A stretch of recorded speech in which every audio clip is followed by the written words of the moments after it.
Elizabeth Green, a wonderful teacher, came to town from Iowa, taking a new job.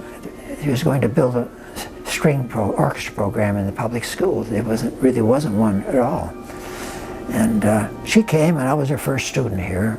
She was the connection for Michael and Charles to go to New York to study with Ivan Galamian, who at that time was the greatest violin teacher in the world. My brother started studying with Galamian in the early days, late 40s, maybe 47 or something. And we didn't know Galamian, what that was, you know. Galamian was the lead violin teacher at Juilliard, and you know, really reached so many people. The key to teaching, in my opinion, as I say in my classes and everywhere, that you never take your eyes off the student at any time during a lesson. And particularly watch everything to the left hand, everything. Occasionally you check out the right arm, so forth position, but because anything that happens, if you're not on it instantly with your eyes and ears, you won't know what happened. So you have to see it. Now Galamian, that's where I learned it from him. He was that glad. Never took his eyes off you. Never went wandering for a glass of water or anything like that. English wasn't his native language, but he could speak it all right. And so he didn't use a lot of words. One thing, he didn't talk a lot. He was always just but when he said, every word that he said was so strategic. That was the amazing part of him. So there's one given lesson where I walked in and was playing something not well prepared. Galamian just quietly got up and went to the window to look out to the park. And then he turned back and came and sat down. That's all it took. I knew exactly what that meant. He didn't have to say, why didn't you work this week, or why didn't you do that?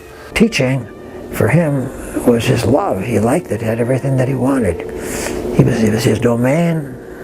When you're in the studio with him, he was absolutely the king, you know, and nobody could, even other teachers, if they saw him, you know, they'd be in awe too. Charles and Michael were instrumental in the textbook that was written by Ivan Galamian, because it was all of their hands that are pictured in those books as young people. Would have never happened except for Elizabeth Green. Galamian didn't want to waste time sitting down and writing books. He would never have done it, all this knowledge that he had. And that's become one of the most important textbooks for violin teaching and playing of the 20th and 21st centuries. So they've been involved in the top end of the business since they were children.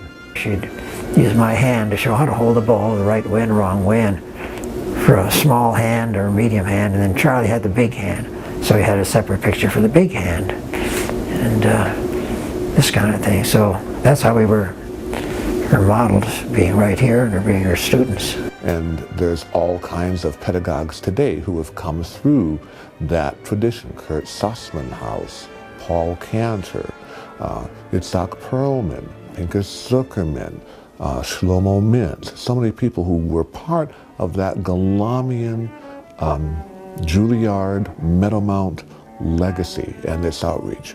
And Charles and Michael were there in the early phases of that. You go into his studio for a lesson, you'd play the best that you ever played somehow. You didn't go in, even though in awe of him, it's not like you were shy or anything. He'd bring out the best in you, you know. After a lesson, you just felt great, you know, just treasure the lessons with him. When I was a boy, like I say, 12 years old, I slept next to the Galamian's bedroom, you know. Had their two boxers come in and wake me up every morning, you know, so it's a nightmare.